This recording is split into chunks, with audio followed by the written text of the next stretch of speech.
Écho de l'Olympe. Les mythes grecs dans la thérapie moderne. Les mythes grecs ne sont pas de simples histoires. Ce sont des schémas psychologiques. Ils dépeignent des expériences humaines universelles. L'amour, la perte, le courage, la trahison. Les psychothérapeutes trouvent ces récits anciens précieux pour comprendre les luttes des patients.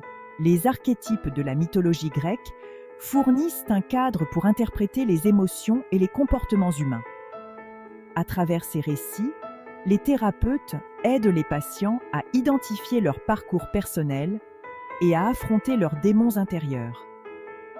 Carl Jung reconnaissait dans les mythes grecs des représentations de l'inconscient collectif.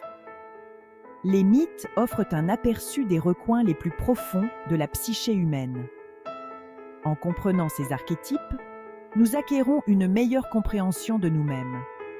Ces histoires nous rappellent que nous ne sommes pas seuls dans nos combats. Mentor sur le champ de bataille et en haute mer. Archétype de guidage. Le mentorat est un thème récurrent dans la mythologie grecque, soulignant son importance dans la croissance personnelle. Dans les épopées d'Homère, des figures comme Athéna et Mentor guident les héros à travers les épreuves. Athéna conseille Ulysse et Télémaque, façonnant leur destin. Mentor incarne les vertus d'un véritable guide: sagesse, patience et soutien. Ces figures soulignent la nécessité d'être guidés sur le chemin de la découverte de soi. Même les héros les plus courageux comptent sur la sagesse des autres. Qu'il s'agisse d'un thérapeute, d'un enseignant ou d'un ami, la guidance est inestimable pour naviguer dans les complexités de la vie. Les relations entre mentor et mentoré soulignent le pouvoir transformateur de la guidance. Les mentors mythologiques mettent en lumière l'impact profond qu'une main directrice peut avoir sur le façonnement du destin d'un individu. L'Odyssée intérieure. Ulysse, un modèle du parcours thérapeutique. Le voyage d'Ulysse vers la maison dans l'Odyssée sert de métaphore au processus thérapeutique.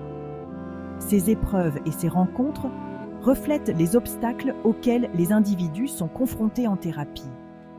Chaque rencontre met à l'épreuve la résilience d'Ulysse, le forçant à affronter ses faiblesses.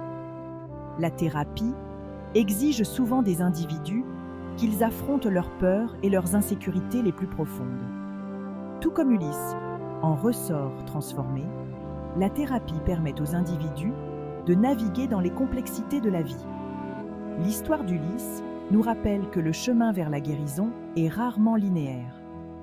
En relevant les défis et en tirant des leçons de nos erreurs, nous pouvons en sortir plus forts et plus sages. Socrate, le philosophe athénien, a défendu une méthode d'investigation connue sous le nom de méthode socratique. Cette méthode, caractérisée par des questions ouvertes et une écoute active, encourage l'introspection. Socrate croyait que la vraie connaissance résidait en chaque individu, accessible par une réflexion personnelle guidée. Son approche mettait l'accent sur la pensée critique, tout comme la thérapie cognitivo-comportementale. Les thérapeutes agissent souvent comme des facilitateurs, guidant les patients vers leur propre prise de conscience.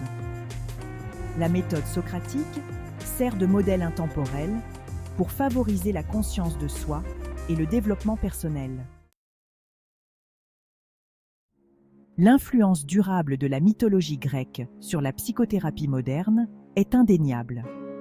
Ces histoires anciennes offrent des aperçus profonds sur la condition humaine. Elles fournissent un cadre pour comprendre les émotions, les relations et les défis de la vie. En s'appuyant sur ces mythes, les thérapeutes aident les patients à se connecter à des archétypes universels.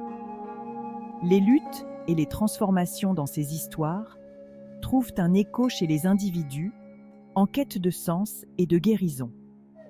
Faire le pont entre la sagesse ancienne et les pratiques contemporaines permet de découvrir des idées qui donnent aux individus les moyens de mener une vie épanouissante.